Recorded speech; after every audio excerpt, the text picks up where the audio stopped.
Simon. Yes. John, I'll just congratulate everybody on behalf of me on the new journal, which is absolutely superb as always. Thank you, David. The person you want to thank is, where is he in relation to, we'll probably be able to help, William Headley. If you can see William Headley waving, he is the editor. This is such a good read as always, so I really look forward to receiving these. They are very, very, very good. Well, that's very good news. Thank you very much. Pleasure. William is always pleased to have that in writing, David, actually. Like write him a letter. Signed. He's just saying that. That would be splendid. He deserves I'm not being disrespectful, but I've always thought William Headley was a younger man. He is. How can you be younger than me? He's a younger man. He is a younger man. Don't worry about it. It's the light that's making him look a year or two older than he is, actually. I didn't even know who it was who said that, and I don't want to know. And welcome to Peter Baxter, who I haven't seen for a year or two. Welcome, Peter. Could I speak to Rod's iPhone and ask who Rod is? Because I don't know any more of that name, Rod. Yes, I'm just a mere member. I'm Rod Lewis from Hertford. Yeah, member. I think I joined at the meeting, the first inaugural meeting many years ago. Welcome. Good to see you. Not a musician, but an appreciator. Very good. I've changed your name. Have I spelt it correctly? That's correct. Very good. I see there David Lax has arrived. Welcome, David. Oh, hello, Simon. Hello. Where are you from? I'm from Whitley Bay. Whitley Bay. Ah, good. North Potters Bar. Good to see you. Yes, and good to see you. I remember meeting you briefly in Bath Abbey when you did some notes for me for a concert by the New Tyneside Orchestra. We met there for the second performance of the Mass. I happened to be sitting next to you. I think you've got the wrong person. Oh, well, never mind. I deny every aspect of what you just said. Never mind, Mr. Chairman. It is now 3 o'clock. It is now 3 o'clock. I think you have the option of starting the meeting if you wish. You have got 19 watching the live stream on YouTube. Yep. And you have 34 participants. So at this precise moment, we are up to 53. Good.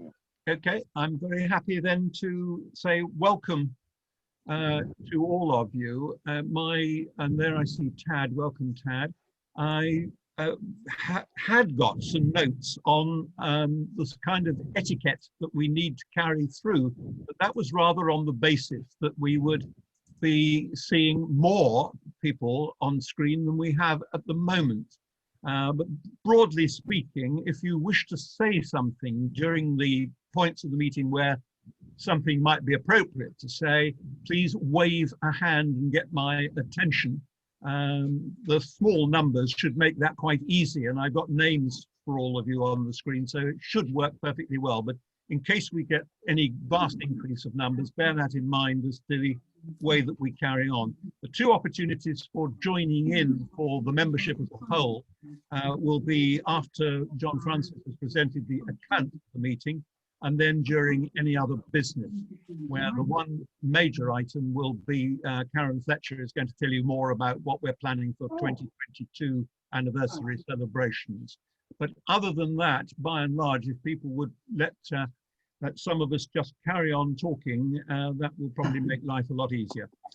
Can I then welcome you all that are here to the meeting, reflect on the fact that Graham Munsey of the trustees has had to send in his apologies, say that I've had a particular message through John from Frank Stanek, who is, I suppose, probably our senior American member, who unfortunately can't be with us, but would have loved to have been with us. Welcome then to an annual general meeting like no other that we've ever had. I personally welcome this one meeting as bringing together people from different parts of the world. I've pretty well identified where you all come from, and I think it would be safe to say that we have no members join us at the meeting so far from either Asia, Australasia, or Africa. And indeed, I haven't seen, apart from William, who is home team, although he's based in France, anybody from Europe. Anna from Prague, I think. Oh, hello. Yes, yes. We have Anna. Oh, we have Hello, Anna. everybody. Yes, good. Just Yes. arrived. Welcome, Anna from Prague. Yes, indeed. Okay, Oh, so thank you. Europe also- has course 2. We also have a gentleman known as Arfew. Arfew, what's the rest of your name? Can I expand it for you? Yes, it's Arthur Johnson. Arthur Johnson. And where are you from, Arthur? Hi, Wickham. It's lovely, lovely to have you. I'll even Thank give you a capital A. Some would say that was a part of Europe, but we'll go on. Well, Others wouldn't. We'll go on from there. So yes, we have, I think, a fair representation from America and from Europe, and we also have a small representation. Hands up, please, anybody north of Birmingham within the United Kingdom. I know Whitley Bay is one. I've lost Stuart Fairbrother, who I know is somewhere up in the far north, and he's disappeared off my screen altogether. This is what worries me, that we may not be able to see people. John, I think we have to switch between screens, do we? Now Mick Bray has joined us from Swindon, looking at my second screen. William Van, John Treadway, Paul Wakefield, Stephen Norrington, Martin Groswell, Michael Greenwald, Peter Baxter. Hello, Peter, yes. All of you are on a second screen, which makes it difficult. I will be switching now, I know, from screen 1 to screen 2. You'll appreciate we're very much experimenting on all of this. We've lost the element of personal contact in this meeting. So what I suggested to John is that when we have formally closed the meeting, we will have a period in which people can talk about anything they like, obviously to do with Paul Williams, and see how that works. If it doesn't, we'll then play you some music. But that's what we thought we'd do after the meeting has ended. This, of course, has been brought upon us by COVID-19. I'm delighted to see all of you, and thinking as I do that you are all well. May you all continue to be well. And at a meeting like this, we spare a thought for all those in the music industry worldwide who have had their lives considerably disrupted, if not altogether destroyed, by the virus. And we hope that time will bring us out of the woods. We hope for a vaccine. We hope for 2021 to be a very different story to 2020 so far.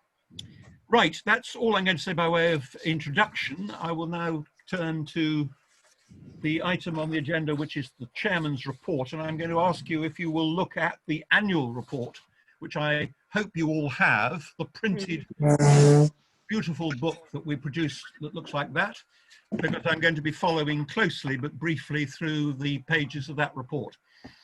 The first item is membership. I'm not going to say anything about that except that for the fact that when Mark Hammett speaks in just a few minutes, he will have some good news to tell you all about the way in which our membership has been increasing. The second item on page 1, Albion Records. John Francis, the vice chairman, but also the top man of Albion Records, will be talking about that item as well as about the accounts of the society. Turn to page 2, you will see a reference to the Song Prize, our Song Prize, won by Clara Osowski from Minnesota. We are still very much in touch with her, and we are still very much intending to participate in the 2021 Wigmore Hall competition.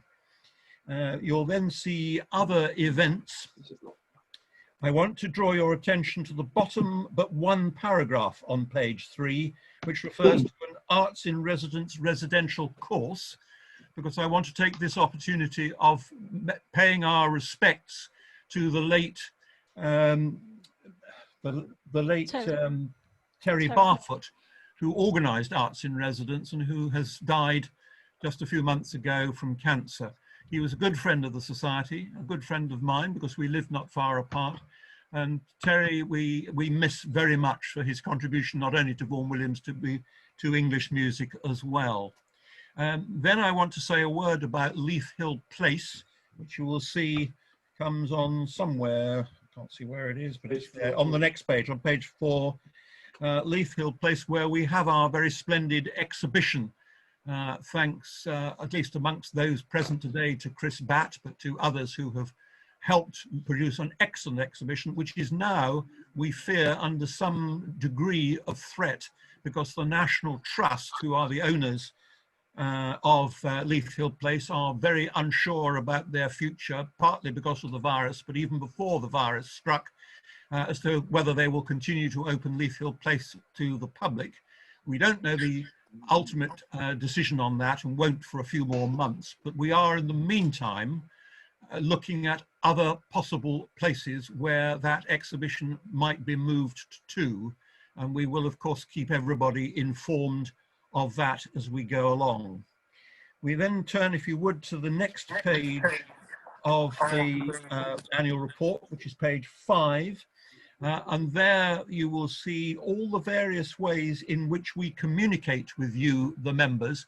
We always hope that we're getting that right, because communicating with our members worldwide is, I think, almost the most important thing that we do. I want to pay tribute to William Headley, who manages and edits the journal, to Karen Fletcher, who produces the e-newsletter, which I appreciate is mostly of use to English and British members, but I hope is of interest to members worldwide as well. You'll see the word website there, and again I pay tribute to Tad Carser, who I can see in the picture next to me, in fact, and who does an enormous amount of work in keeping that website up to date. The number of websites, I'm sure you've all had the experience of looking at websites that look as if they haven't been touched for about 2 years.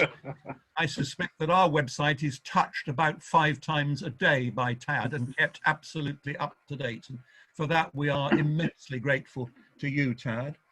And then our publications and research, that paragraph there, a word to Jonathan Pearson, who I've now completely lost and maybe on page 2 for all I know, but Jonathan, no, there he is, he's just under John on my picture. John and Alison, thank you very much indeed for what you do for keeping that immense discography up to date. It is a wonderful tool for any of us who are doing any sort of research on the recorded history of VW's music.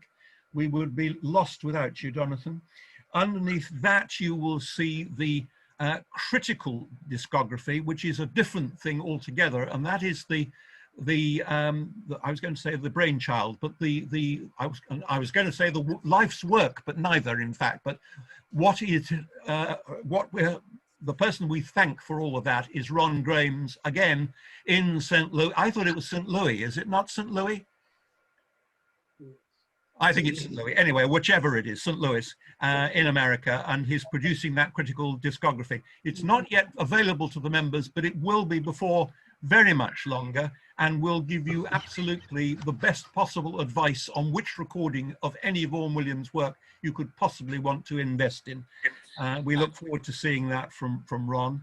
And then the bibliography, which, as the word suggests, is the work of people looking at all the printed words available on Vaughan Williams. And that is the work now of David Manning. In your annual report, you will see that it is Alan Atlas who began the work, but that has now passed last year to David Manning. I'm not sure whether David has arrived at the meeting. He said he would try to join it. I'm just looking at my second page, but I'm not seeing David. I can see some new people there: Mike Sykes, Margaret Place, Rich Hughes, welcome. Helen Petchy has arrived. All of you very welcome. I can't see David Manning, but he is now responsible for the bibliography. We then move on to plans for 2021 on page 6. I have to tell you that the canvas there is fairly blank. We have just had the English Music Festival in its new version down in Horsham in West Sussex, which, according to everybody, was a great success, but of course on a much smaller scale than the normal English Music Festival. And we, as always, contributed financially to supporting the English Music Festival again this year. The event I do want to mention to you all is the 15th of December 2020, when the Lark Ascending, in its violin and piano version, will be played on the 100th anniversary of its first playing in the same venue, the Shirehampton Village Hall, which is on the outskirts of Bristol. Some of us are hoping to attend that very historic reenactment of the first performance of the Lark Ascending. Those of you who like hearing the lark will be pleased to know that even if you're not present, the chances are very good that it will be recorded and made available probably on YouTube for you to listen to in the future. But there, as I say, we draw a blank because all other events in 2021 for the moment are in abeyance. We hope that there will be things to talk about at next year's AGM, which we've been able to organise in the meantime, but at this stage we can say nothing more about it. The 2022 events, as I say, we will listen to Karen in a little while, and she will tell us about what we have been doing to encourage people to to get involved in that anniversary. So, ladies and gentlemen, I summarise, the future is very uncertain at the moment. We may well all meet again in this same technology in a year's time, or we may not. We can only hope for the best, hope that the vaccine will come available, and that all of us, especially those of you, and looking at you, none of you look as if you are, but if you are over 70, keep well, keep out of trouble, and the best of luck to all of you. I just want to say this to this rather above average age audience attending this meeting.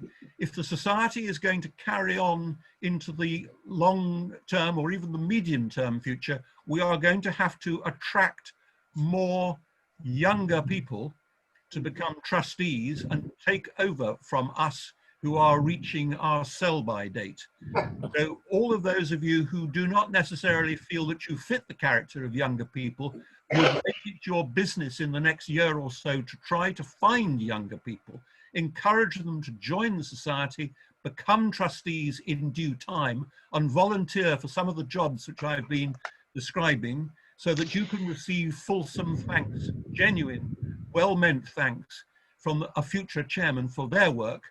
Please get down to that job in the next 12 months and let us see what we can do to produce a longer term future for the society than at the moment seems probable.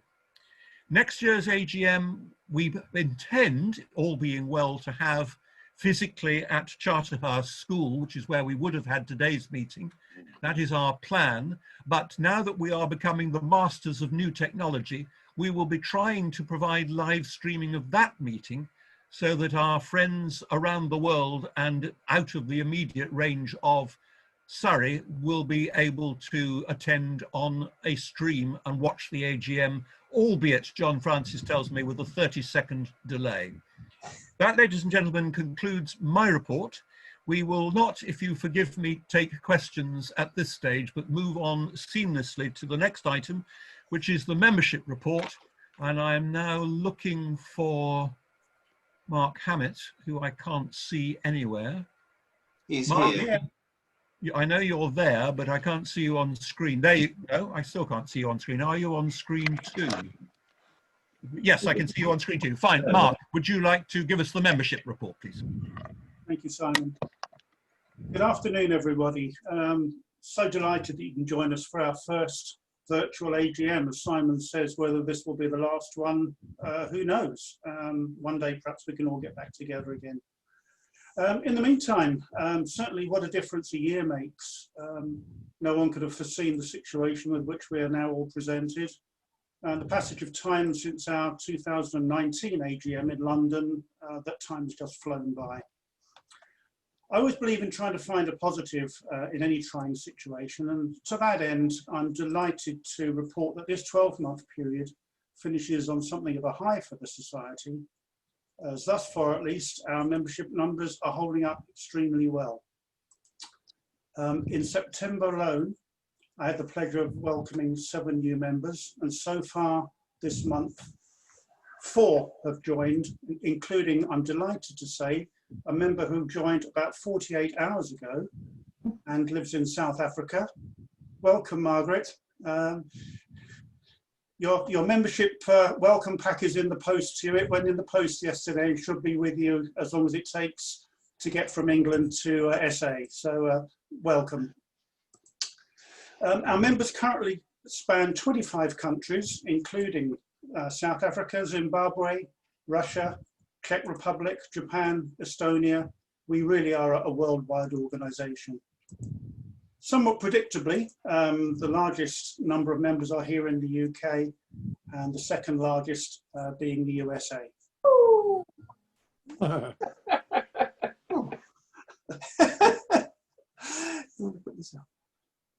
I mentioned last year that we had begun to see an encouraging upward trend in membership numbers.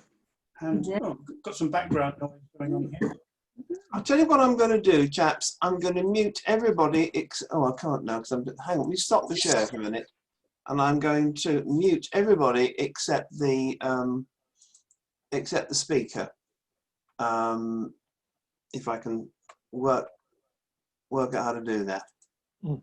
I'm muting everybody. Yes. And now what I'm going to do now is find me. Oh, I'm up here. Okay, can you hear us both? Yep. Right. In case anyone has any doubt, John and I are sitting sort of socially distanced from each other here. So yeah, the report says that the trend is thus far continuing. What will happen in future with regard to new members, only time will tell. It gives me no pleasure to report whatsoever that in recent times I've had conversations with my opposite numbers in other composer societies who are really not having a great time of it. So I think we should be very thankful and grateful that we're in the situation we are. A short time after a member joins, I send an email to inquire as to how they found us or from where they found us. And quite often, rather than, it's very endearing, rather than getting a one-line answer or even a one-word answer, a member will go into considerable detail about the path that brought them to the society, often quite personal and interesting, from which an email exchange will commence. For me, it's always a pleasure to get to know a little bit about our members, rather than just being a numeric entry in my membership database. That is one real benefit and something I've enjoyed so much during the 8 years that I've been membership officer. I took over 8 years ago at the AGM in 2012. And it's really, really pleasurable to get to know and speak to people or converse by email, however it's going to be.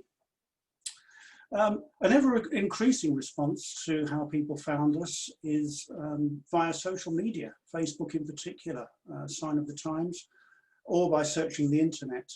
And I have to give a shout out to Karen Fletcher, our publicity officer, who does a sterling job in promoting us on the social media side. Thank you for that, Karen. Now, some numbers pertaining to our membership at the moment. I believe you can see the graph on the screen in front of you.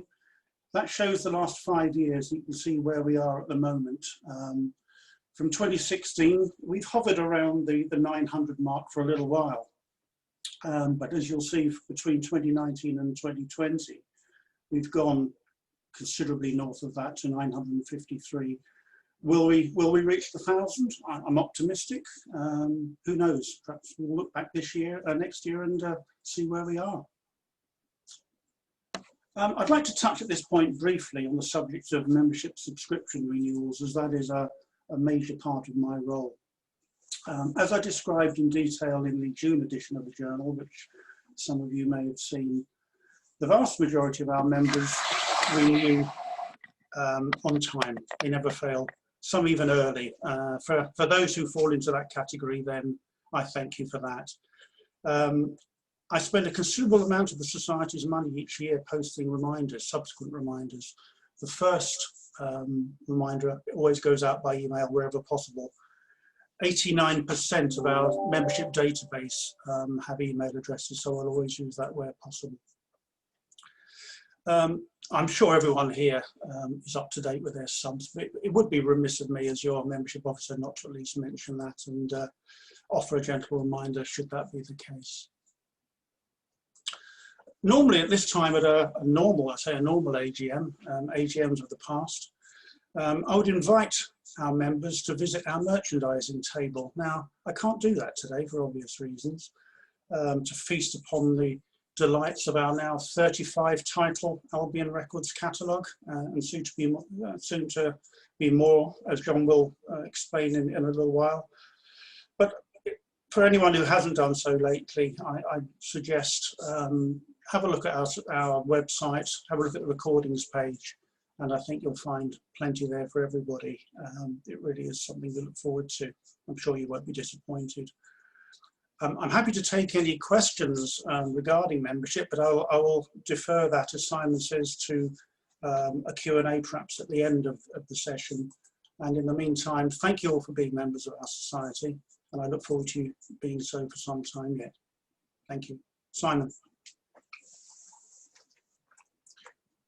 Where is Simon? I'm going to unmute him. Simon, can you unmute yourself?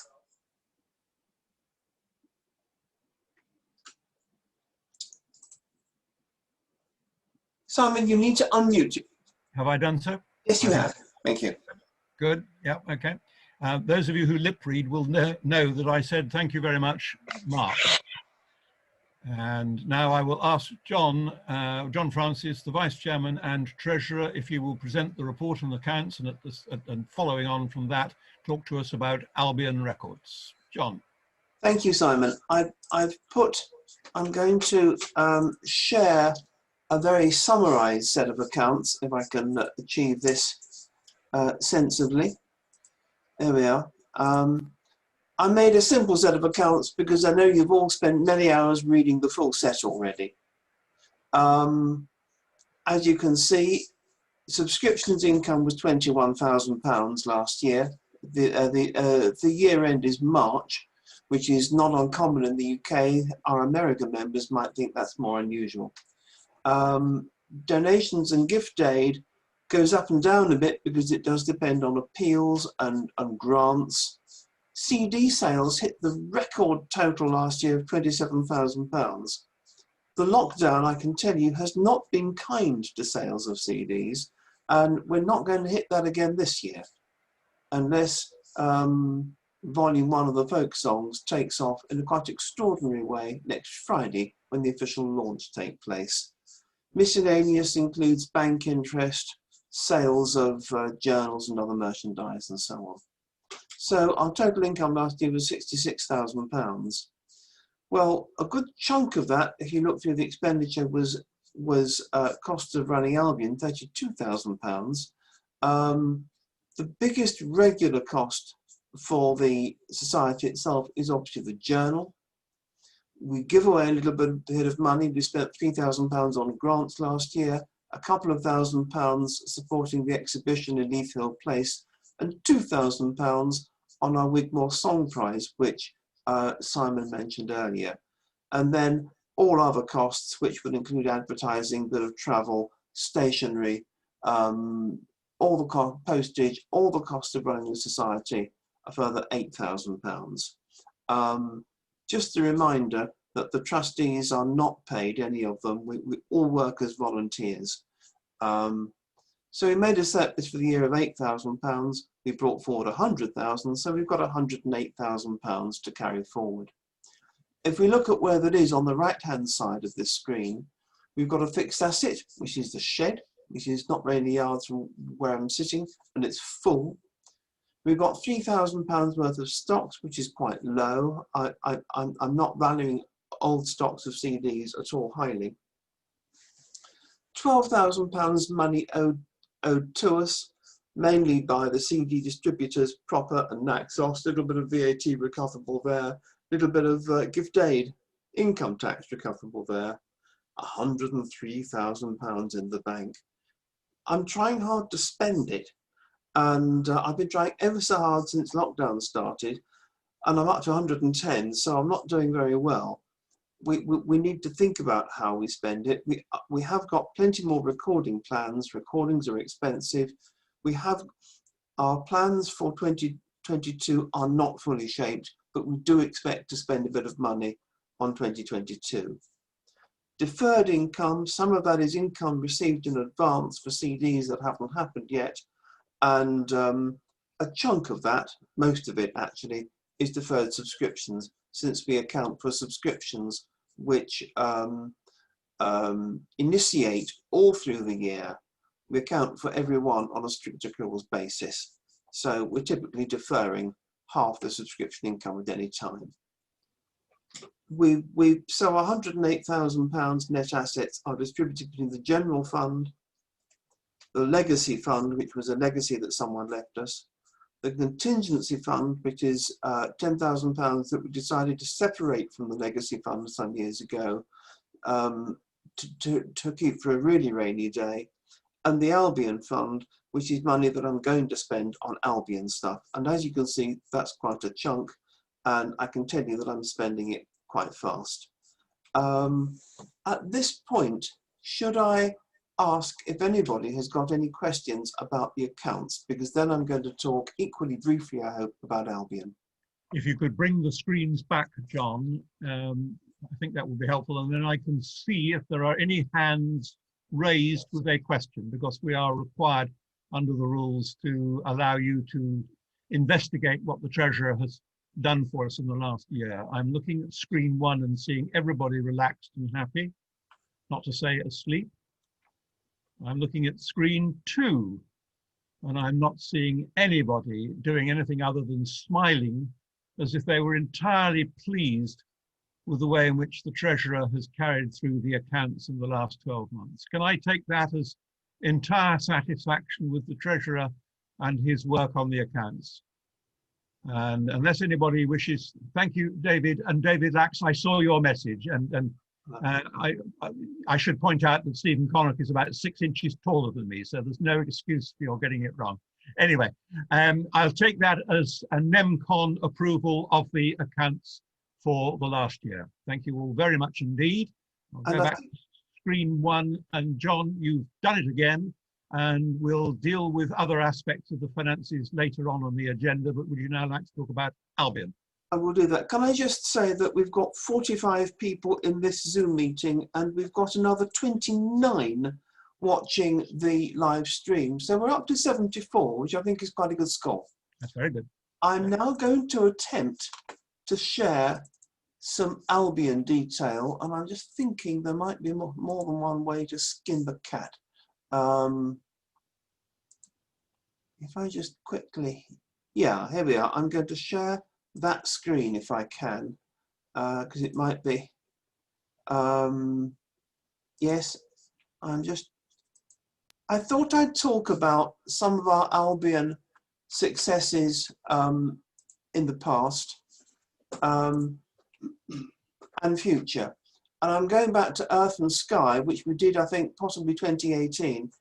That was a very well reviewed recording. That was 22 choral premieres, which Will Van conducted and organised the choir. His organ scholar Hugh Rowland's playing the organ. That got magnificent reviews. It didn't sell as well as it deserved, but it's still selling. If anyone in this meeting hasn't got it, please do something about that. At the same recording session, we recorded a Vaughan Williams Christmas with Christmas carols, some written and some merely arranged by Vaughan Williams, and that's been incredibly popular. I think I had to reprint that one. I think I've just about got enough stock to get us through this Christmas, and we'll then consider a further reprint in 2021. That's been incredibly popular, mainly because we got Christmas in the title. And we were hoping to have another carols recording, as I'm sure you all know, for release this coming Christmas, which is actually a recording of all the arrangements in the Oxford Book of Carols that didn't get onto the first album. We were prevented from making that recording early on in lockdown by the pandemic. We're recording it this coming Thursday and Friday. We've got a couple of other recordings to go in with it, so we've got a few surprises in store. The next one was the Viola Fantasia, all the works for viola and piano, including the 4 hymns for tenor viola and piano with Mark Padmore. That sold reasonably well. Apple Music suddenly decided that was their favourite of the month, and it generated a fortune in streaming. Well, a fortune by streaming standards, 600 quid. Let's not go overboard about this, but that's done very well. And I'm still rather pleased with what we were able to do with my daylight photograph of Lake Windermere. Or was it Derwentwater? One of those. The Song of Love was a fabulous recording. Kitty Wakely singing The House of Life. Roddy Williams, of course, singing all sorts of stuff. Quite a mixed bag, well premieres in it. Kitty famously described the Nightingale of Light on the cover as a sort of Finchy thing on Radio 3. She's still my friend, but she could have read the booklet notes perhaps. Quite a number of the songs have got nightingales in the theme. This recording's got Vaughan Williams sitting with a troubadour song in it, for heaven's sake, and that does mention nightingales, which are a common theme in courtly love songs, and there are about 3 or 4 songs on that recording which deal with nightingales. Time and Space came out at the same time. Mary, a soprano, Mary Bevan replacing Kitty, a mezzo, but still with Roddy and Will Van, Jack Liebeck, and this was Vaughan Williams and Holst. Again, I'm in no danger of needing to reprint that one, but it's been very well received, and it'll go on selling. Albion's Journey was our sampler, so we made this as a freebie to give to all the members, but we also made it commercial. I designed it with sales in mind, so we had 6 spoken word tracks and 1 world premiere on it, The Robin's Nest, which people kept writing to me saying, John, why haven't you recorded the first known work to have been written by Vaughan Williams? So we did, and it opens the disc. A lot of people have enjoyed some of the juxtaposition of items on the disc, especially Vaughan Williams's fabulous tribute to Sibelius, which brings in the Pilgrim's Progress, followed by a truly appalling recording from our 1943 radio play, Pilgrim's Progress. But together, this is a very moving finish for the disc, and it sold quite remarkably well. Fearful Symmetry, we recorded some music by John Sykes, a pupil of Vaughan Williams, largely funded by John Sykes's old pupils. We launched this at the beginning of lockdown. The beginning of lockdown was not a great time to launch a CD. It's not sold well. You might have worked that out because I keep trying to sell it to you, bundled in with something else. I shall go on doing so. We will eventually cover our rather modest costs on this project, but there we are. It's got some fabulous stuff on it. It's got Gareth Brynmore John. It's got Rowan Pierce, who is just becoming increasingly famous. These are 2 big names who are getting bigger, and you're going to see a lot more of these people over the next few years. You've got Ian Farrington and Will Van playing the piano, and their duet, or sorry, their duo on 2 pianos is just fabulous. It's worth buying the disc, if only for Ian and Will playing the piano.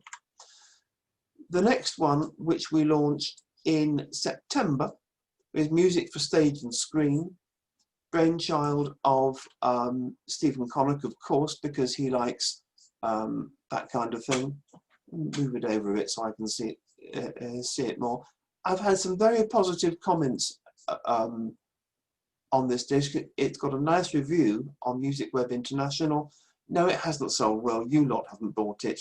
I think it will pick up a little bit towards Christmas.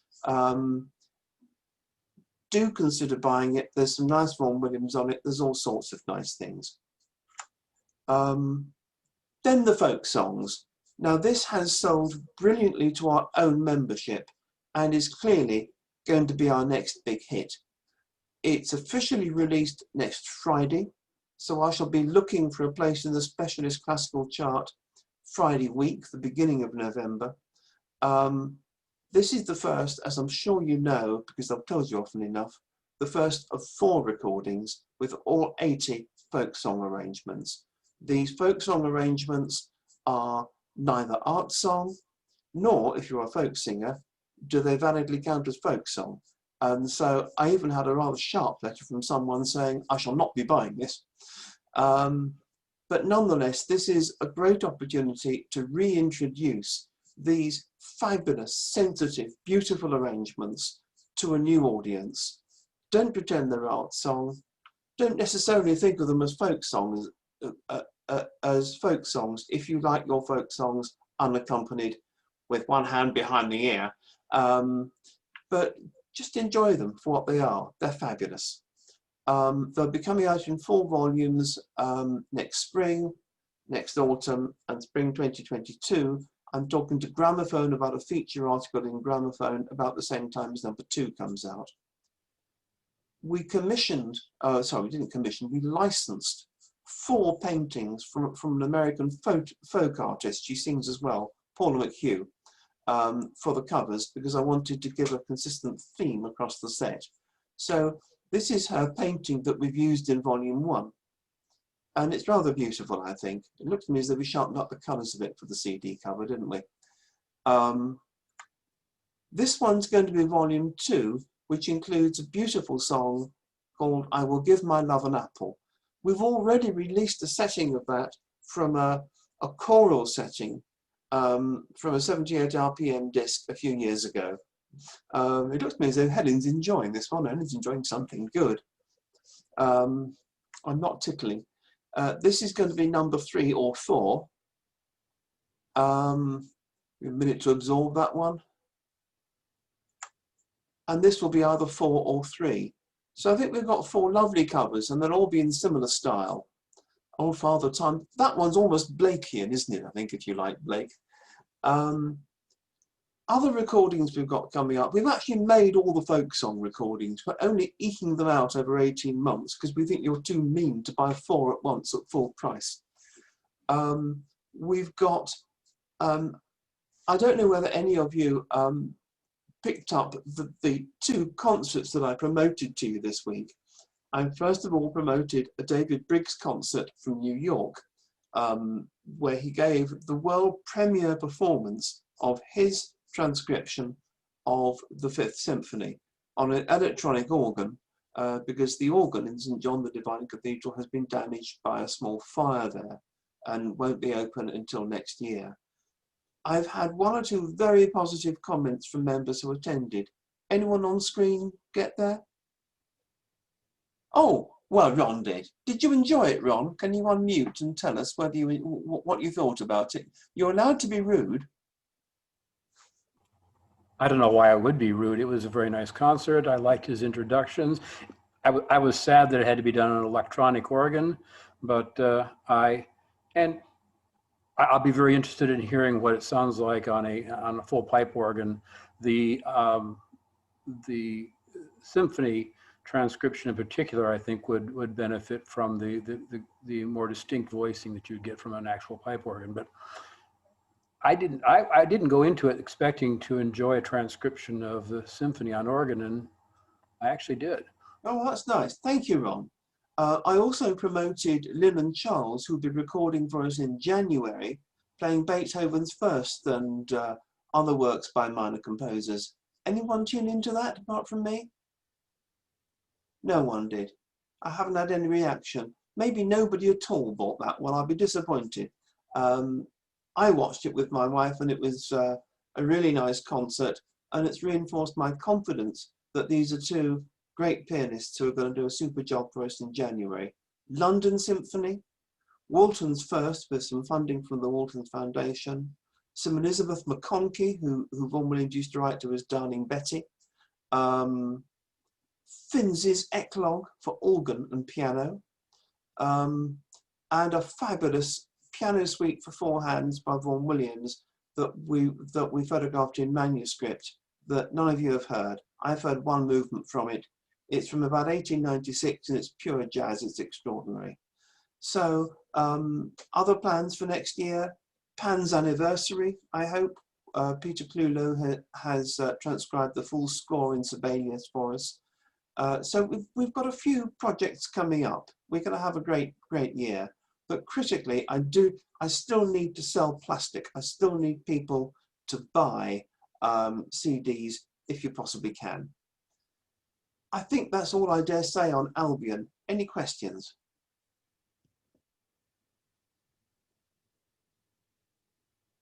No, Simon. Would you like to unmute? William, unmute, yeah. Yes, I am wondering about whether the Society has considered in addition to selling physical CDs, to providing some kind of a downloading service, because I think some people are more likely, especially younger people might be more likely nowadays to obtain recorded music via download rather than by a physical compact disc. Okay, William, I also buy downloads. Every Albion CD is available through every downloading service in the world. They're all on Spotify. You can buy them in the UK on Presto Classical, and actually Ron tells me that's quite a good way to buy CDs even if you're in the United States. And you can buy them there at high resolution as well as CD quality. And so you pay your choice. You can have Spotify free of charge and get rubbish quality and adverts, and the world seems to be very happy with that arrangement. Or you can buy CD quality or high quality downloads. Thank you. Any other questions? Raise a hand if anybody has anything. I'm switching between two screens because I can't see everybody at the same time. But I'm not seeing a hand. Anyway, yes, I am. Michael Greenwald. Can you unmute?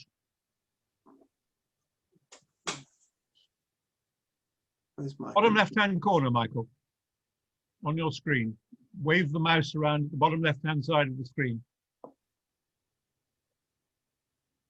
It's not working. I'm sorry, Michael. We'll try and come back to you if you can work on that. But in the meantime, is there anybody else who wants to ask a question? Paul Wakefield. Yes, you're unmuted. Go ahead. Thanks. I rip my CDs onto a server, and one of the problems I have with Albion records is I rarely get any metadata, which means I have to type in all the track titles individually. I think the problem is with that is that most of the metadata that your CD ripper picks up is from 2 or 3 websites, and they gather their metadata from other people who rip. So if you buy an Albion CD early on, those websites haven't got that metadata. However, I insist that our CDs go out with CD text.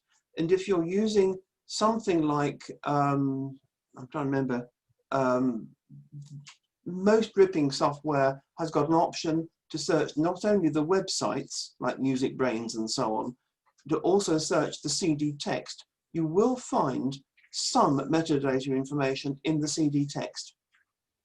Because I have this trouble when I buy new CDs from all sorts of people, and I do insist that our engineers put the CD text on.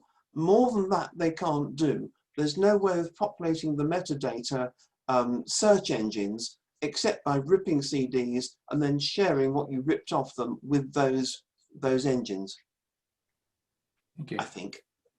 Okay, Paul, I'm sure you understood that, like everybody else who's nodding their head sagely, and even those who aren't, I'm sure understood it. But Was that comprehensible and helpful, Paul? It was very comprehensible. It was, yes, thank you. Yeah, it was, yeah.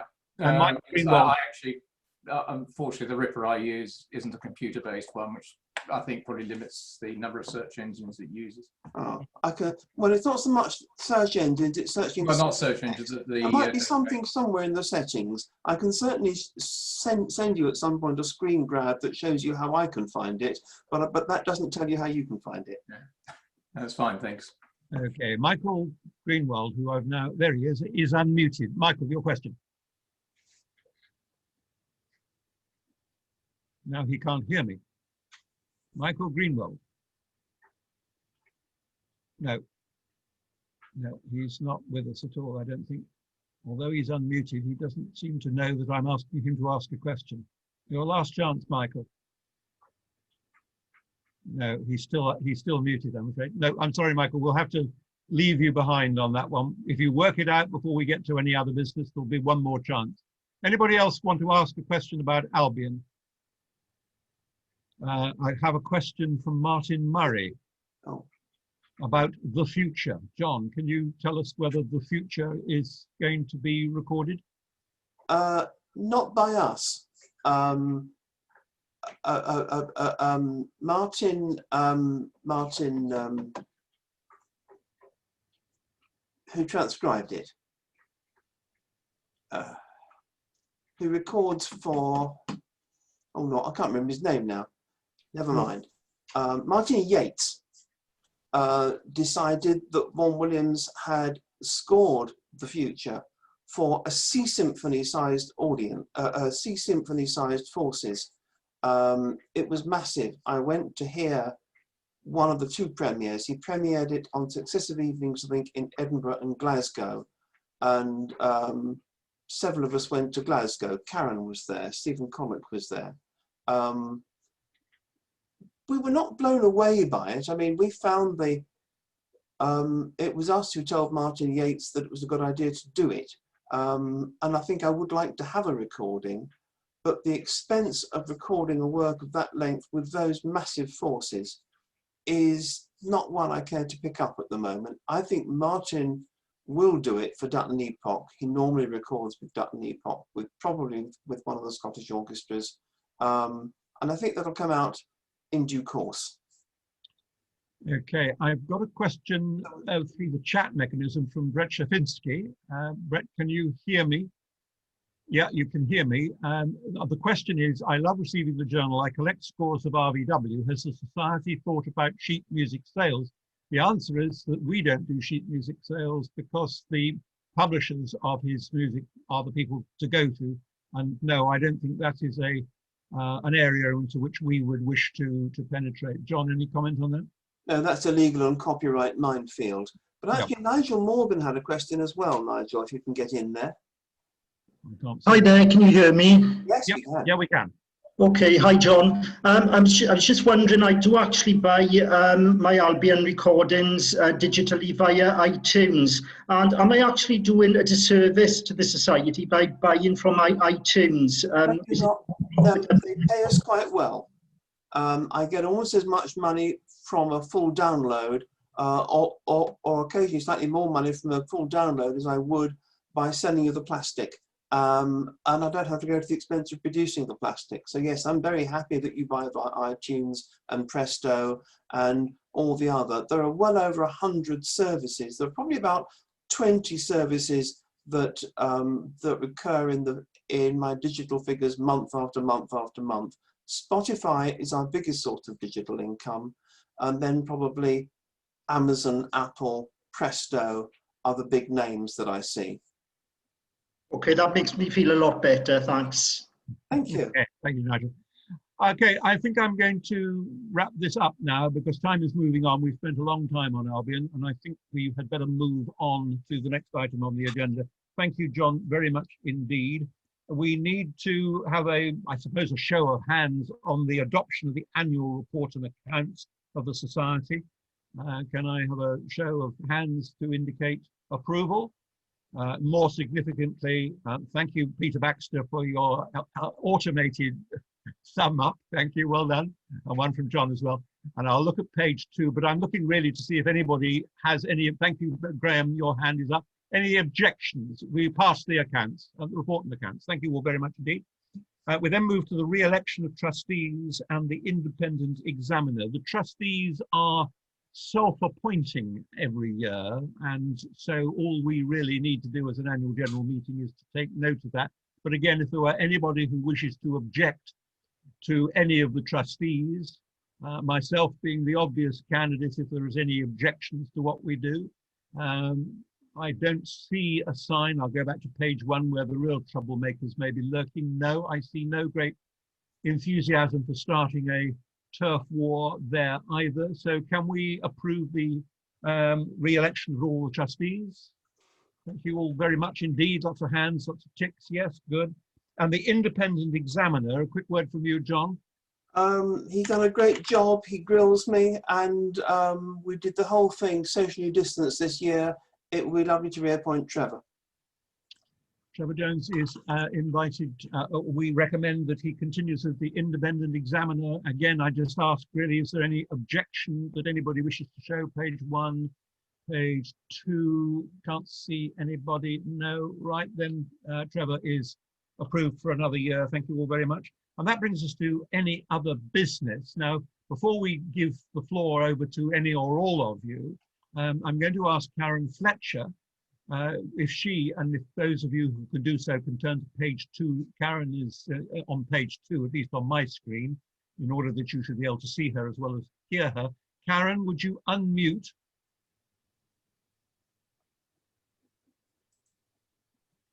And would you tell us about the work that has been going on to promote Vaughan Williams music in 2022?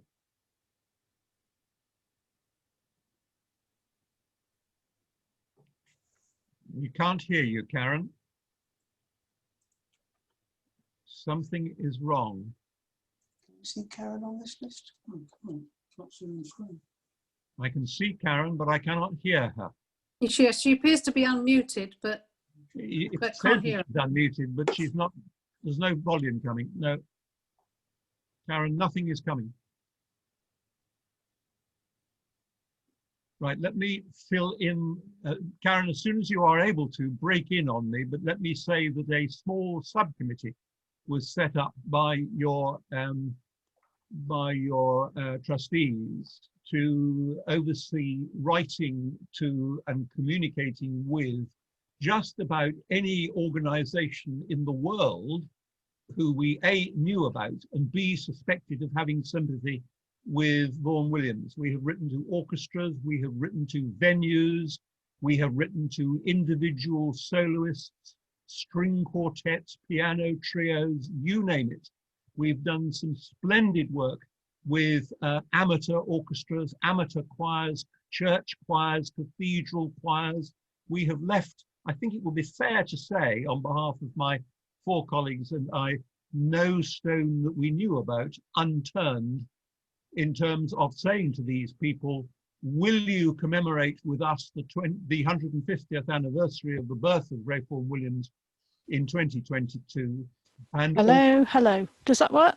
Yes. Karen, you Yes. sound as if you're back. Let me Yes, finish it must, sorry, it was on, it's the headphone on mute, so that's what it was. Let me Yeah. just finish my sentence and then I'll leave it to you to enlarge a little bit. Have you heard what I've been saying? Yes. Right, okay, let me finish the sentence and just say that although the response to our appeals have not been total, what response there has been, which has been substantial, has been enormously enthusiastic. So we are pretty confident that, subject to the world returning to something like normal by 2022, we will have a feast, a wealth of Vaughan Williams music. Right, Karen, fill in some of the gaps in what I've been saying. Yeah, thank you, Simon. Not a huge amount, obviously, to announce at this stage, still early days, but just to explain to you that the Society has a 2022 committee who meet occasionally to discuss ideas and the work that we've been doing.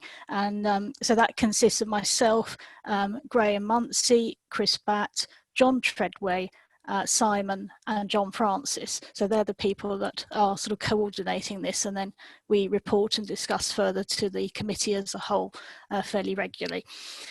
So the highlights for 2022, the ones we can announce are the London Symphony Orchestra, who will be performing Symphony No. 4 with Sir Simon Rattle in January 2022. So that starts the year off. We also, of course, are expecting the recording on the LSO's own label of their recordings of Symphonies 4 and 6 conducted by Antonio Pappano, which of course have already taken place. Some of us went to see them at the Barbican. There's no definite date for release as yet, but it's likely to be either next year or 2022. And I'm going to attempt to initiate a society event or launch around that. So we'll see if I can bring that together. I know really of only other one major London performance I'm recording, which sadly I can't mention at the moment. Other areas, I mean, we've contacted a lot of the regional concert societies that put on concerts to encourage them to programme Vaughan Williams, and that's looking very encouraging. And likewise the festivals. Obviously we know about Three Choirs Festival. They will want to feature Vaughan Williams in a big way. We were hoping that would be in Gloucester, but because of the COVID situation and the fact that Three Choirs was not hosted at Worcester this year, it means that things may have to be in Hereford in 2022, but we are waiting for confirmation of that. The other festivals to mention are Nigel Foster's London Song Festival, who are interested in featuring Vaughan Williams, and the Lake District Summer Music Festival, whose new artistic director is Stephen Threlfall, who was at Manchester's Chetham's Music School. And in fact, he's recently become a member of the Society and very keen to programme Vaughan Williams, including some of the lesser known works. And then other areas just to mention, we think that the British Library will host an event. Cambridge, there's certainly mumblings from Cambridge, and Down Ampney, of course. And there's likely to be a choral evensong from the capital on the birthday itself. So some of the things that are being discussed at the moment. And then overseas, we're really working to get the word out. And obviously there's a lot of work to do in order to do that. There are a number of projects being undertaken between London and Japan by two London-based Japanese artists that we know of, and the Society are trying to support them in particular.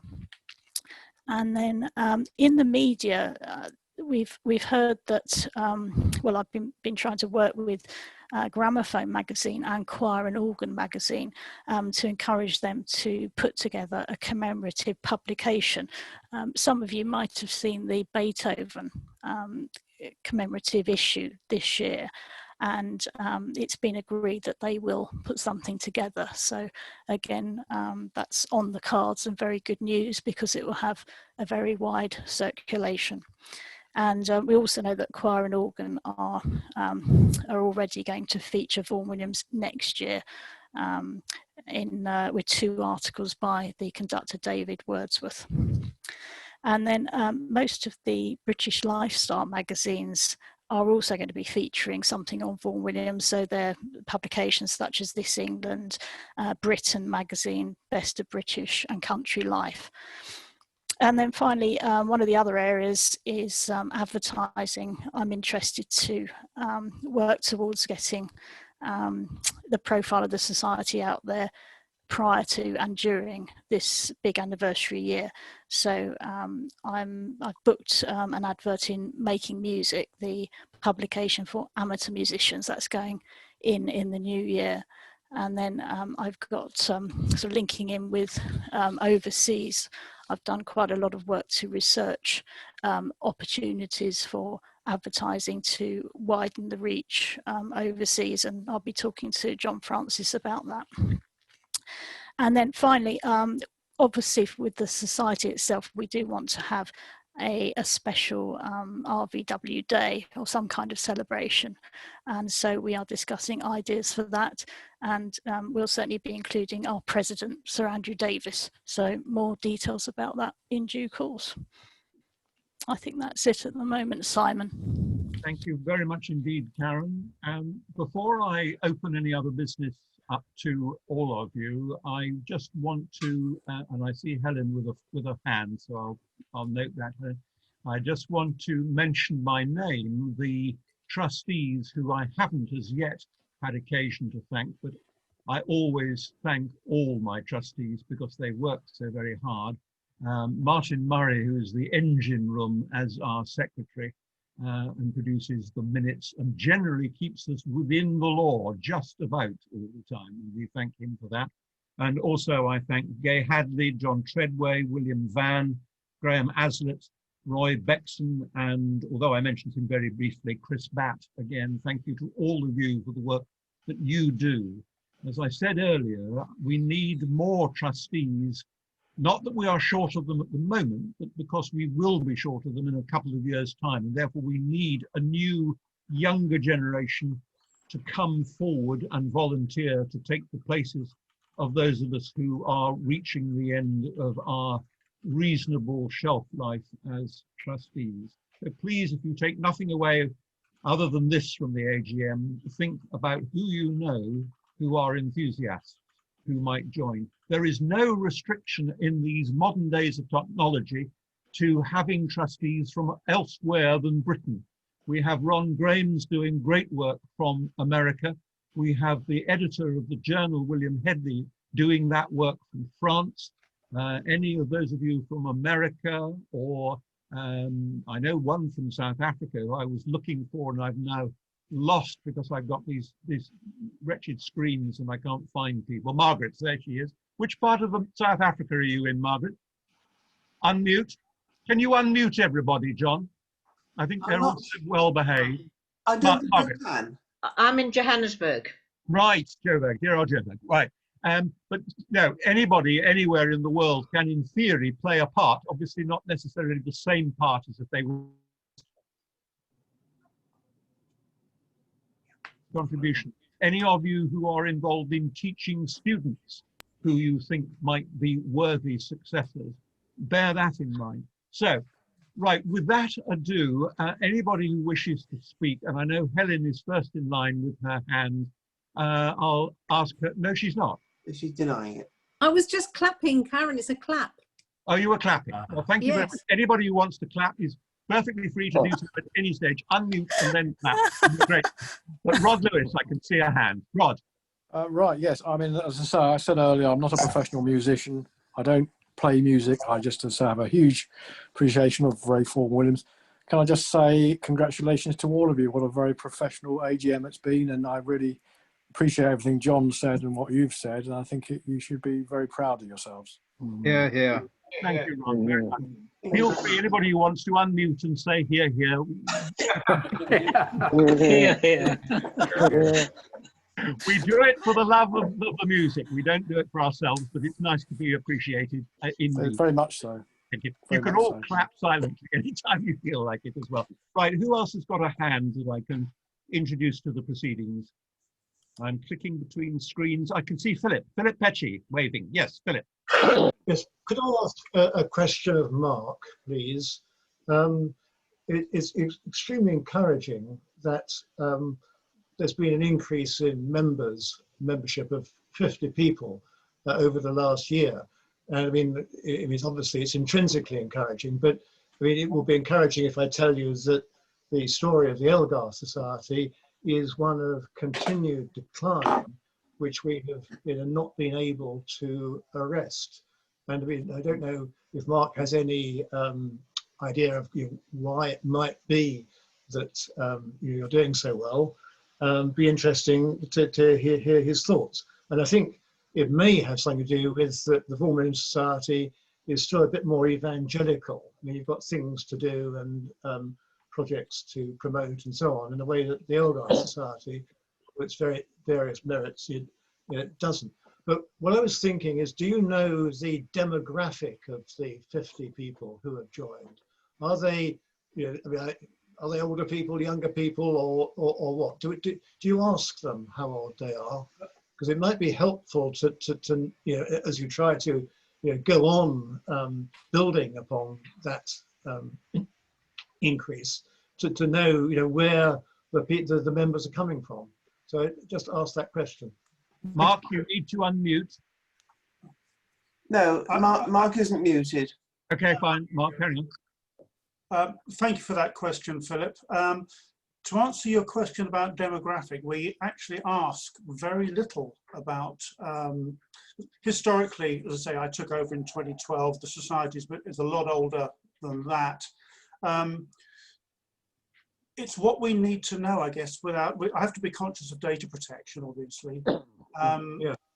Anyone who's joined, certainly in my time, will know that I don't ask how old they are. It's basic information that I want, or I need to get stuff out to you for renewals and that sort of thing. We're very trusting. As you know, we have a concessionary rate as well as the standard rate. If someone joins, in the UK, a full standard rate for the year is £25. The concessionary rate is £15. If someone joins at the rate of £15, I don't say to them, what makes you think you're eligible for that? We take them on trust. I know I'm not saying that what we do is perfect by any means. You can always improve on anything, I believe, but it's going quite well the way it is at the moment, as far as I'm concerned. What I don't want to do, I suppose it's the old adage, if it's not broken, don't fix it. As I say, I have spoken to opposite numbers in other member societies, and I know that they're not necessarily having a great time, and that is a shame, because every composer society deserves to have its day. So no, I guess the simple answer to your question is, why are our numbers going up? I can take no credit for that at all. I think certainly the fact we have the dual, if anyone inquires, anyone who buys a CD, I send out, my wife and I send out all the CDs from our house. We have a loft with about 4,000 CDs in, which anyone who orders through the website, it comes from us. Anyone who isn't a member, I pop in a membership application form, and they do reasonably well as well. So it's small steps. There's no great big leaps that I can tell you that we do right. It's just chipping away, I think, Philip. Simple as that.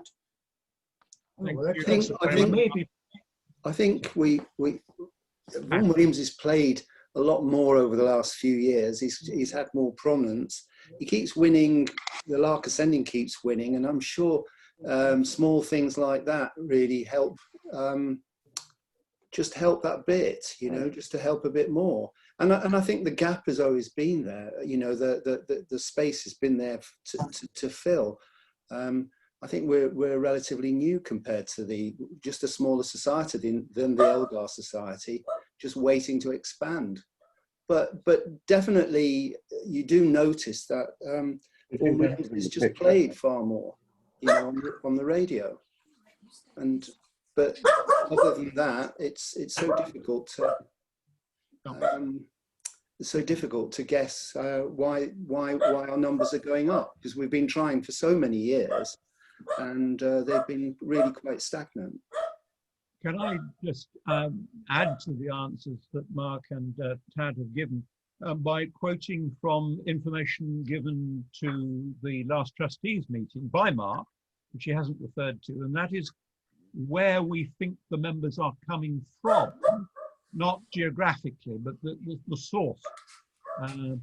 Albion Record CD booklets, 19 members, i.e. people who've bought the CD, read the booklet, seen about the society and joined. BBC Music Magazine, Downhampton Church, where we have an exhibition, the English Music Festival, where we participate every year until this year when it was had to be postponed. Facebook, we have a presence on Facebook. That's produced 15 new members. An advertisement in the Gramophone magazine produced 4 members. People who simply search the internet because they've been won over by the music of Vaughan Williams that they've heard wherever, and they go onto the internet, find the society and join through our website. Leith Hill Place, people visiting there before it was closed down this year. 3 members have joined as a result of what they've seen at Leith Hill Place. The RVW Holst Friendship TV program. Do you remember there was a wonderful program about the 2 of them going on their walks? That produced of itself a member. Our leaflets go out widely. That's produced 9 members, and so on and so on. So we do a lot of promotion, Philip, is the answer. We worked very hard at that because we were worried about the way in which the membership numbers were starting to go down. We've reversed that by any number of means which I've mentioned. And I think it would be fair to say the unending popularity of the Lark Ascending and the Fantasia on a theme by Thomas Tallis in the Classic FM Hall of Fame must play its part. VW is very popular in 2020, and long may that continue. Okay, who else would like to come in? It's interesting, obviously. Sorry, who is speaking? It's interesting, obviously, from the point of view of the Elgar Society. But I mean, obviously, that's a matter of concern to you. But I mean, if you want to continue to increase in numbers, you need to have an idea of why it's happening, and obviously, you do have an idea, and that is helpful to understand that. So thank you very much for your answer. One of the 2 reasons why our membership was declining, one is the simple and sad fact that our members are, all of them, without a single exception, getting older every day. and some of them are shuffling off this mortal coil, sadly, at the end of their days. And the other is that we find quite a number of people join and only remain members for a single year. Maybe their anticipation of what they will get from membership is greater than the reality that they find, and therefore they disappear after 1 year. But there is quite a number. Mark, I don't know whether you can tell me how many would you guess are 1 year only members? I mean, thankfully, it's a relatively small percentage, but it's still, I would say, I haven't got the figures up in front of me, but I would say certainly a couple of dozen a year do not renew second year. You have to run to stay still. Now, I hear a dog trying to come in and ask a question. Sorry about that. Mute the dog. That might just be helpful. I don't know, unless it's got a question that we can answer. Who else is wishing to come in? Lord Exon is on or not? No? No, I was just saying the dog was a fan of Bach. Oh, I did that joke earlier. Yes, yes. Simon, Rich Hughes is trying to get in. Is he on page 2? Rich, I can see you. Yes, Rich, hello. Hi, good afternoon. Can you hear me okay? Yes, perfectly. Thank you. I have 4 very small points to make. The first is to echo the great thanks. As a new member, I deeply appreciate the work of all the trustees. And in the short time I've been a member, my knowledge and enjoyment of Vaughan Williams has soared, not least because of the Albion connection, but I think just the general importance of being part of a society of like-minded people. And I think in the time of pandemic, that's even more important when we're all slightly isolated. So big thanks. You're very welcome. Secondly, membership. I suspect we might have had a bit of an uptick because Vaughan Williams has had a bit of coverage in newspapers and media because of the First World War connection. And of course, we've been going through the centenary years. The third thing I was going to say is one for Karen. Don't ask me how I know this and don't quote me on it, but the BBC are going to be doing a 2-hour programme on the morning of 11th of November commemorating the Unknown Warrior. And I don't know if there is an opportunity to speak to the BBC and see if some of Vaughan Williams's music can be used in the ceremony that's going to happen at Westminster Abbey afterwards. It's hard to think of anybody who would be more fitting. And I could put Karen in touch with the person at BBC. Please do. I'll do you an email after that. Yeah, great. You're not by any chance a BBC employee, are you? No, I'm not. No, I'm not. You can say. You're, okay. Could I just observe that Vaughan Williams wrote a famous setting of For All the Saints, and he didn't want to give the tune a name, so he called it Sine Nomine. And people back in that early 20th century era understood the Latin and they understood Vaughan Williams' little joke. So I've seen many newspaper articles mentioning this hymn, and they always say the choir then sang For All the Saints to Vaughan Williams' setting. They never give it its name, Sine Nomine. And that was sung, I've got a newspaper report, at a huge remembrance service in St Paul's Cathedral in front of the King and Queen in 1917. The war wasn't even over. And from about that point, perhaps even a fraction earlier, that one hymn became an absolute staple of Remembrance Day services. And so it will be astonishing if the BBC don't use that. Well, I think, Rich, if you would transmit that information to Karen, she will certainly follow it up and we'll see what comes as a result. Thanks. Right. Okay, you have one more point? My fourth point is this. One of the hats I wear is I'm one of the trustees of the Western Front Association, right? Which of course is about 7,500 members, and I suspect that if we put something in the Western Front Association journal about the life of Vaughan Williams in the Great War, perhaps accompanied by an advert for the society, we might find that would be quite successful. If we wish to do that, I could make sure that was done. Yep. You've seen Karen put a thumbs up for that. Again, if you will communicate the detail of how she could go about that. John wants to say something. Readily able to do that. Yes, John. Stephen Connock, the joint founder of this society, has written a fabulous book called The Edge of Beyond, which documents Vaughan Williams throughout the First World War. I've now proofread it twice, and I can tell you it's a fantastic book. Did you know, for instance, Rich, that Vaughan Williams took part in the Third Battle of Ypres?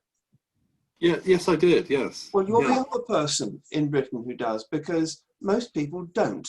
Yeah. Everyone's got Vaughan Williams down often as a stretcher bearer, which is something actually that he never was. He was a wagon orderly. He wasn't an ambulance driver, he wasn't a stretcher bearer, he was a wagon orderly. But then he was an artillery officer. And Stephen's written this quite short book, I think, with a lot of completely unknown information. That will be published next year. Rich, is that soon enough for you, or do you need something a little sooner than that? No, one could do something sooner. One could put an article, but there is also in the Stand to the Western Front magazine a book review section. So if he was able to make a copy available to the WFA book reviewer, you know, he'd get a review put in front of 7,000 plus. Oh, well, we'll everybody else who reads it. Rich, and we'll get details of how to do that. We're recording the meeting, as you all know. In case you didn't know, you are being recorded, GDPR and all that. We'll follow up this point, and I'll ensure, because I do work closely with Stephen on a few things like this, that we get a copy to you to review. Yes, that's great. Rich, you can find email addresses for both John and Karen on the back page of the journal. So please feel free to contact both of them on those points as soon as you can. I would be remiss if I didn't know where to find their email addresses. Right. Thank you. Okay. Next point. Anybody else? I'm on page 1. I can't see anybody there. David Lax, I think, at the bottom. I've got William Spencer again. David, let's take you, David. David, hello. No, David wasn't. No, he wasn't. Okay, William Spencer certainly was. William, but you're... Yes, I wanted to ask Karen about contacting American performing organizations for the sesquicentennial, and it may be a pretty barren field to plow. I don't know. There doesn't seem to be nearly enough interest here, but I just wanted to ask if that's been on your radar at all. And it is on the radar, Karen. Absolutely, it's really important. It's probably, you know, the most important of you know, all the contacts we're trying to make. I think there are sort of several ways I'm going about that, including friends schemes. So venues and festivals here in the UK that have friends schemes overseas. So I'm trying to sort of go down that route to reach people. And also I will be doing advertising, and I have identified a number of publications which reach performers in the United States, so conductors, performers themselves, choirs. So I'm trying to work smart, I suppose, because otherwise I should just we'll all be working all night every night as well. But if you have any suggestions, if anyone has any suggestions, then do get in contact. But as I say, I'm trying to sort of work smart as much as I can and try and reach people en masse through these kind of publications and online as well. Thank you, Karen. Ron Graham's has a contribution from America. Ron. Well, I just wanted to mention that I think it has to be to a certain extent local. With St. Louis Symphony here, I had planned to have a performance of the Dona Nobis Pacem, and I managed to get free recognition for the society with a picture that was supposed to have gone into the program book. Sadly, that concert was canceled because of the COVID pandemic, but that would have gotten us a picture of Vaughan Williams with a picture courtesy of the Ray Vaughan Williams Society in the program booklet, and a URL for the website. And if we could do some of that, just each of us in the US, the few of us here, with our local organizations, which I plan on doing once the performances start again, that would be something. Anything that our American friends can do to help us in the United States is obviously immensely helpful. We will be, in turn, immensely grateful. And I say the same to Anna in the Czech Republic, and Margaret in Johannesburg, and I'll even say it to Nigel Morgan in Wales, because we would like to spread our net as widely as we possibly can. All of you can help in this way, and some of you already have been, and I'm sure others of you will. Let me just say a word. I've had some messages here on chat from Peter Baxter. Many thanks for a wonderful AGM and all the terrific work that trustees do. Keep those messages coming. From Brett, who hasn't spoken recently, but makes the point that he appreciates the option to join the meeting via the web. William Van, who was on, but he muted and switched off his video because his children were creating havoc. He hopes to meet many of you physically before too long. Ted Davis, who was here earlier on, thanks everybody for the hard work of making the society function well. Margaret Place, so glad I found this society. Looking forward to learning more and hope I can be useful to you. Yes, Margaret, you can. You have the whole of South Africa at your feet. We do have our friend and former chairman of the society, M. Marshall Luck, who has started running a festival in South Africa, in I think Cape Town, but Johannesburg, Durban, Pretoria, and all places east and north of Cape Town is a virgin field, Margaret, for you to have a go at. Right, I think that's all the chat messages. Any other comments anybody wants to make? Yes, Tad.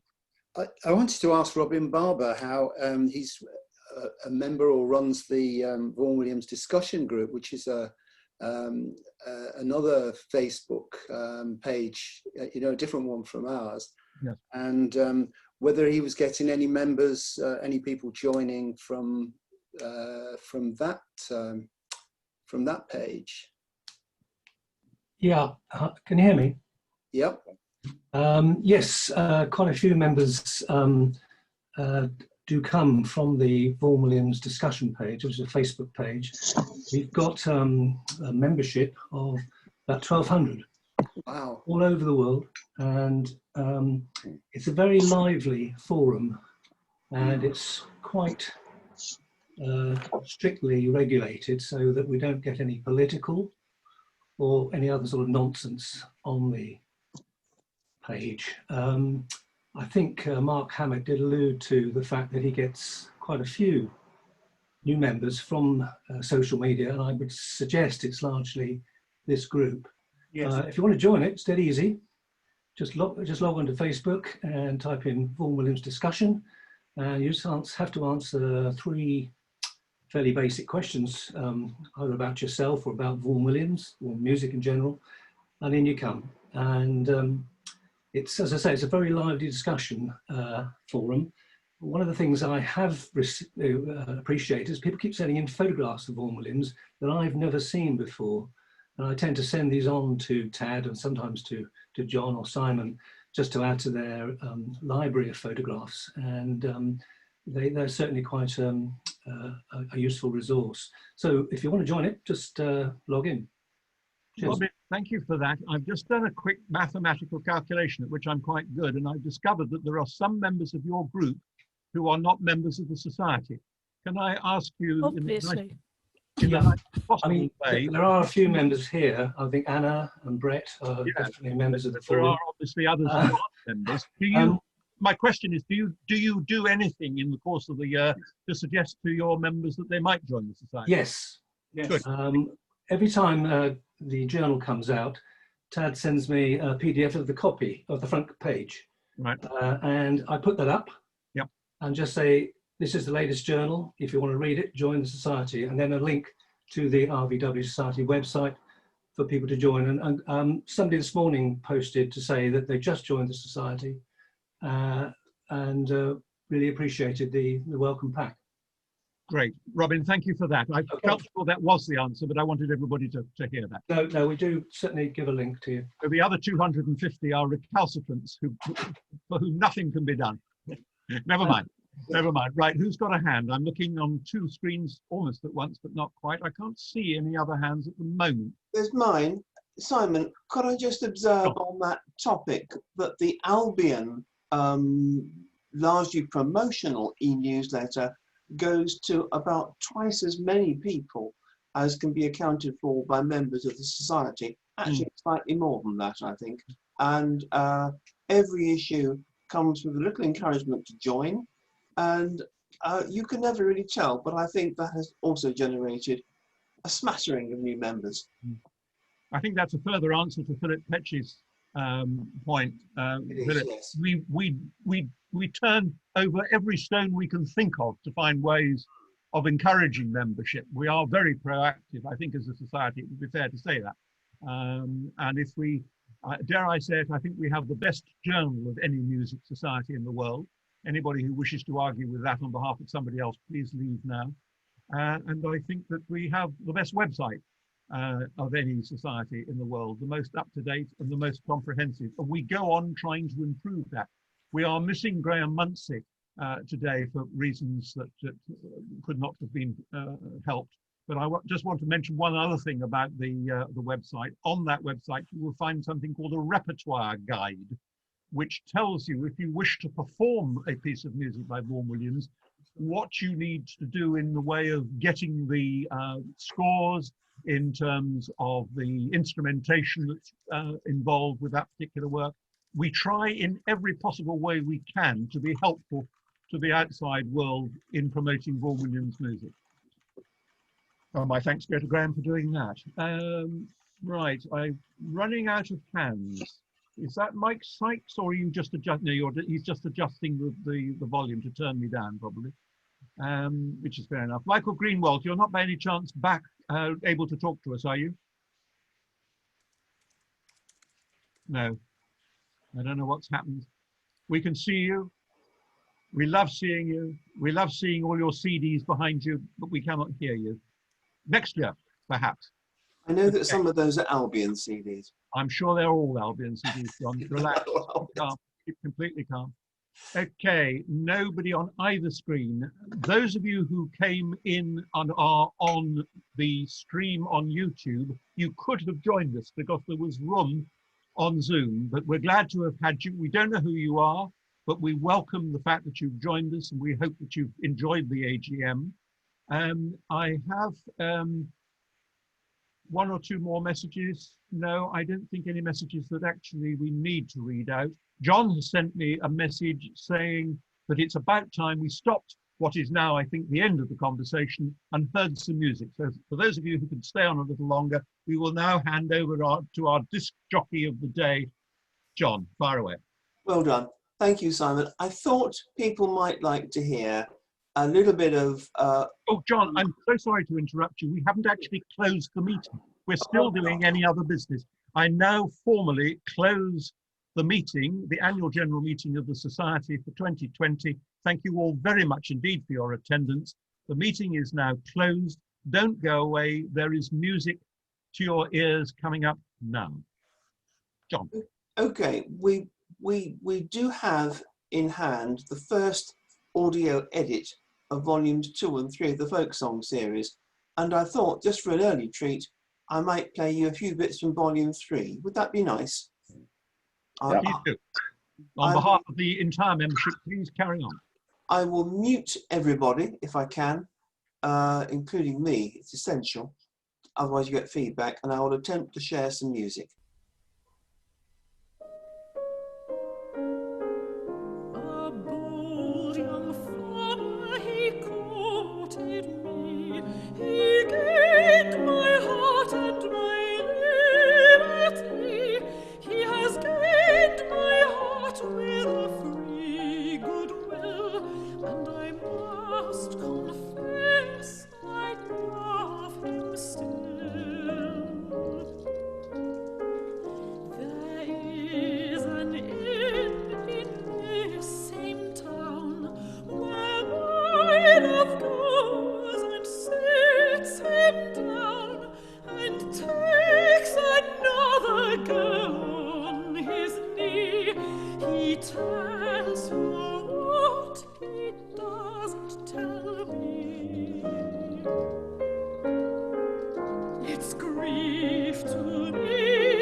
'Twas down in a valley a young damsel did dwell. She lived with her uncle, as all knew full well. 'Twas down in the valleys where violets are gay. 3 gypsies betrayed her and stole her away.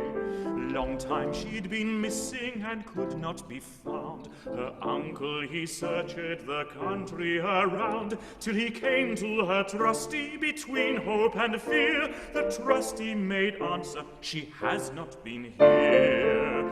The trusty spake up with a courage so bold, I fear she's been lost for the sake of her gold. So we'll have life for life, sir, the trusty did say. We'll send you to prison and there you shall stay. There was a young squire that loved her so. Oft times to the schoolhouse together they'd go. I'm afraid she is murdered, so great is my fear. If I'd wings like a dove, I would fly to my dear. He travelled through England, through France and through Spain. He ventured his life on the watery main, till he came to a house where he lodged for a night, and in that same house was his own heart's delight. When she saw him, she knew him and flew to his arms. She told him her grief while he gazed on her charms. How came you to Dublin, my dearest, said he. 3 gypsies betrayed me and stole me away. Your uncle's in England in prison doth lie, and for your sweet sake is condemned for to die. Carry me to old England, my dearest, she cried. 1,000 I'll give you and will be your bride. When she came to old England, her uncle to see, the cart it was under the high gallows tree. Oh pardon, oh pardon, oh pardon I crave. Don't you see I'm alive, your dear life for to save? Then straight from the gallows they led him away. The bells they did ring and the music did play. Every house in the valley with mirth did resound, as soon as they heard the lost lady was found.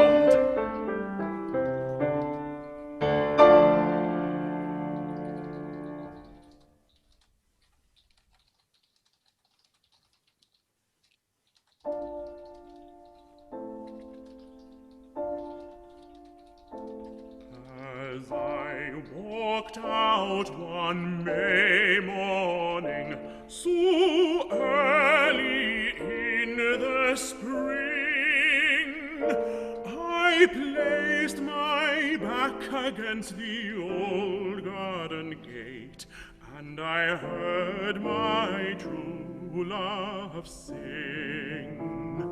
To hear my true love sing, my boys, to hear what she had for to say. 'Tis now very near 3/4 of a year since you and I together did stay. Come now, my love, and sit down by me, where the leaves are springing green. 'Tis now very near 3/4 of a year since you and I together have been.